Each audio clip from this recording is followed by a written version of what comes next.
How's it going, everyone? I just wanted to quickly share some things I do to maintain growth mindset pretty consistently.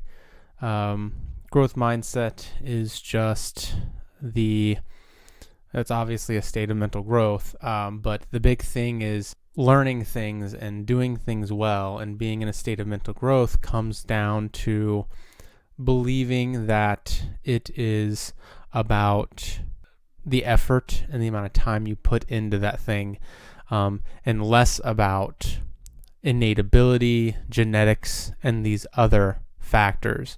So fixed mindset would be the opposite of that. What I found was that it was still difficult to do. I knew what growth mindset was, I knew what fixed mindset was, and this did not make much of a difference. It's something that I kept in mind, maybe helped me out a little bit, but there's something that I've been doing really recently that's helped me maintain this state of mental growth. And there are a bunch of studies out there that I will end up talking about at some point. I just kind of want to give the gist here now. But there are people who try to study the difference between successful and unsuccessful people. And this doesn't have to be like rich or not rich. This is just success. It's anything that you want to define success by, really. And the idea is really that what separates a lot of successful people from the people who aren't successful in any given thing is the growth versus fixed mindset. So then it becomes important to know how to maintain that growth mindset and to maintain that belief system, because I don't think that we necessarily choose what we believe. We feel like we choose what we believe sometimes, but just right now try to change something that you believe that you really feel convicted about, and it becomes apparent that it doesn't really work that way. I think it has a lot to do with negative feelings, and that it was kind of the centerpiece for me on this. I'm someone who particularly struggled with growth mindset my whole life. So I'm coming from a position of someone who couldn't work out, couldn't eat right, couldn't endure the things that I should even be able to endure as a part of normal life. Now I can endure things even more than what we would consider part of the normal or standard life.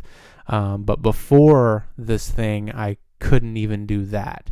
And what it came down to was I just made a promise to myself, or a dedication to myself, that before anything else, I was going to get this emotional management thing down. I had some experience meditating, maybe 4 or 5 years, and I got to a point in my mind where the only way that I saw forward was to really kind of double down on that feature or facet. And so I decided, before anything else, I'm going to learn to identify when I have a negative emotion, and I am going to concentrate on the internal sensations that negative emotion creates until they're gone, and then I'm going to think about what to do next. And what I found was everything became easier for me. My mind was freed up to do these other things that I needed to do. I've tried working out my whole life, and I've been pretty bad at it. And only up until recently have I gone consistently, and not only that, but left each gym session just waiting for the next one. And the reason that is because as while I'm preparing for the gym and I'm thinking about going to the gym, if there's any emotions involved that are negative, before I go to the gym, I deal with them. I think about the gym first. And then if there's negative emotions, I focus on them till they're gone. I take another step. I think about it again if I have to, or I get in my car to go. And every step along the way, I'm paying attention to those negative emotions until the end of my workout. And what you'll find is bad things are still going to happen, because they do happen, and it's actually a good thing, because that's how growth, you need those negative things for growth to happen. But what I found was, by the end, I actually enjoyed the session, and that's what made me want to go again. It's the same thing with eating right. If you create negative associations and negative, if every time you think about eating healthy food, or every time you do eat healthy food, it's a negative experience for you, you're not going to want to do it. Obviously, who would want to put themselves through what they know once they do it, they're not going to feel better, right? Or maybe they'll just feel a little better, right? But managing your emotions is actually a way for you to get through something and feel a lot better to the point where you want to do it again next time. And then you hit growth strides, because you'll have those speed bumps, but you get over them really quickly because you're managing your negative emotions. So experiences tend to be positive for you. And this is how I went from somebody who had a very negative mindset to a very positive mindset.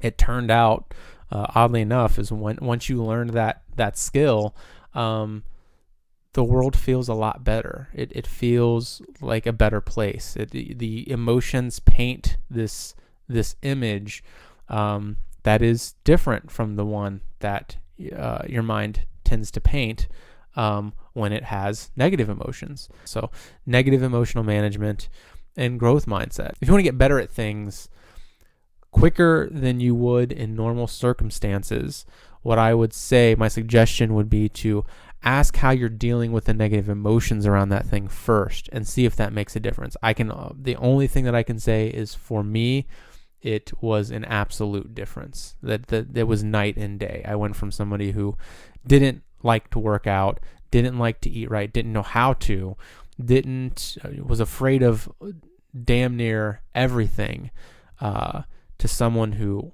looks forward to those things and goes into the gym and goes through hard situations, eager and ready to grow and to change as a person and come out something stronger and better. So I wanted to share thoughts on that, because I think it's something that a lot of people struggle with. It's something that I struggled with for most of my life, and I wish I would have recognized it earlier. So if you have some meditation practice, that's great. Keep that going. I've also found that this can be difficult for some people to do. It's not just as easy as being able to do it. It may take you some time to figure it out. I meditated for 5 years before I thought to do this. And so I did transition into it pretty easily. Those around me weren't, by their own words, as diligent as I was in meditating, and I wasn't that diligent. Okay, I did it more consistently than probably a lot of my peers, but it's not like I was doing it every day or anything. But for about 5 years, I also haven't been doing it my whole life. And that last key of just focusing on my negative emotions, the next day the world was different. I was picking up on things. I was ready for everything, and it hasn't changed. It's been the same way for 5 months now. I don't see why it should change. So it's also it's a maintenance. It helps you maintain it. And bumps still happen. I still have lots of negative emotions, but I always know what the responsibility of my consciousness is, which is to deal with those negative emotions first. And so try it out and see if your experience changes. And if it does, let me know about it. Let me know how this works out for you. Anyway, I hope you all stay well out there.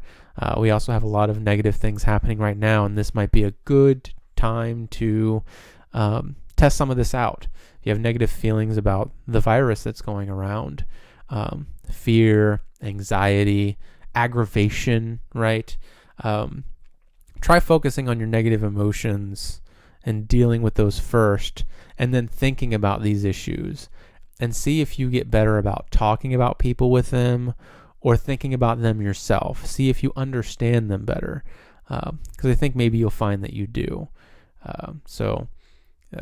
Again, there's negative emotions happen, and there's nothing wrong with them, except for the fact that we don't seem to be dealing with them as a people very well. So that's my 2 cents. Everybody stay well out there, and I hope to hear from you.